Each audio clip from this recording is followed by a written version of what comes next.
इसकी रंगत देखिए, बिल्कुल माँ के हाथों का स्वाद मिलेगा इस आम के अचार में। हेलो फ्रेंड्स, मैं हूँ मीता।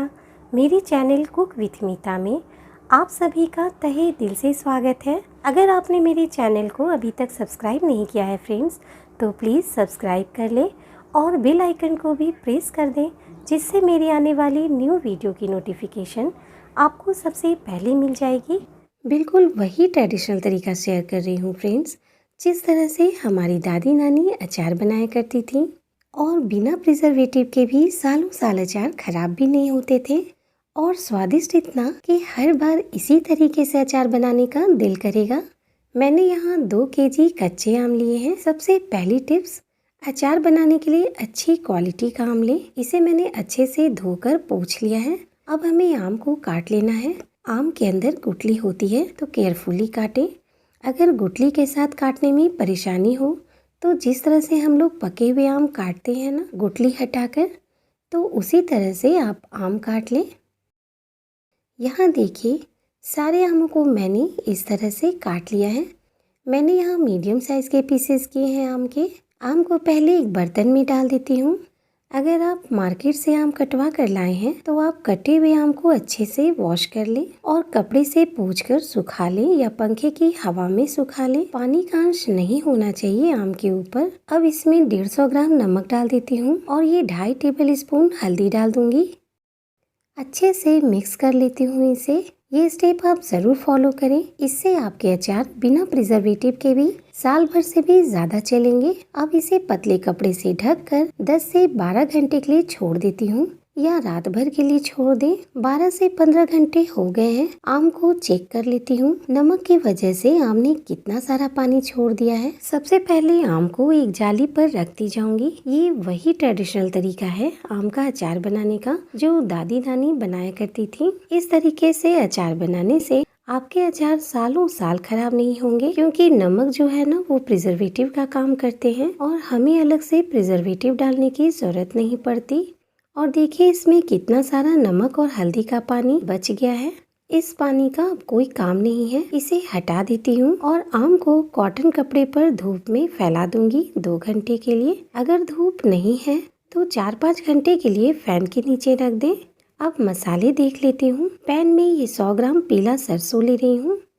ये बनारसी राई होती है ना, महीन वाली, वो लिया है 2 टेबल स्पून यानी 25 ग्राम है ये अजवाइन है 50 ग्राम यानी 4 टेबल स्पून। ये 2.5 टेबल स्पून मेथी लिया है। जो घर में खाने वाला स्पून होता है ना, उससे ही मैंने सारे मसाले लिए हैं। यहाँ मैं 5 टेबल स्पून सौंफ ले रही हूँ यानी 60 ग्राम है ये 15 पीस सूखी वाली लाल मिर्च है।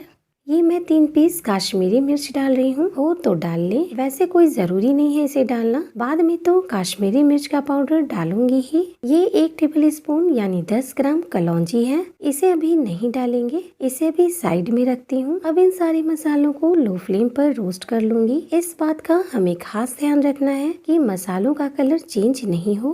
काश्मीरी मिर्च को छोटे टुकड़ों में तोड़ लेती हूँ ताकि ये जल्दी गर्म हो जाए। बस मसालों को हमें इतना ही गर्म करना है जिसे हम हाथों से छू सकें। गैस बंद कर देती हूँ और थोड़ी देर मसालों को चलाती रहूंगी, क्योंकि पैन अभी गर्म है ना। अब इसे प्लेट पर निकाल लेती हूँ। अभी पैन गर्म है तो ये कलौंजी डाल देती हूँ। ये भी गर्म हो जाएगा। अब उसी पैन में मस्टर्ड ऑयल गर्म होने के लिए रख देती हूँ लो फ्लेम पर। 1.5 कप अभी गर्म कर रही हूँ। धुआं निकलने तक गर्म कर लूंगी और जब ऑयल ठंडा हो जाएगा तब यूज करूंगी। देखिए मसाले ठंडे हो गए हैं, पर पूरा ठंडा नहीं है। छूने से हल्का हल्का गर्म लग रहा है। तो इसी स्टेज पर मैं ये मसाले ग्राइंड कर लूंगी। पाउडर नहीं बनाना है, हल्का सा दरदरा ही ग्राइंड करूंगी।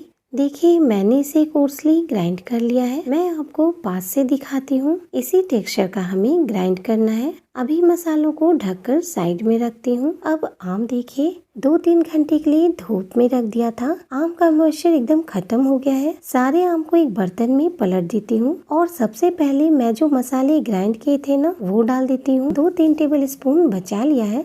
अगर कम लगेगा तो बाद में डाल दूंगी। नमक कम ही डालूंगी, क्योंकि आम में नमक तो है ही। अभी 1 टेबल स्पून डाला है। ये कलौंजी डाल देती हूँ, इसे ऊपर से ही डालूंगी। 2 टेबल स्पून कश्मीरी मिर्च डाल रही हूँ, इससे कलर बहुत ही अच्छा आता है अचार में। 1/4 टीस्पून हींग डाल रही हूँ।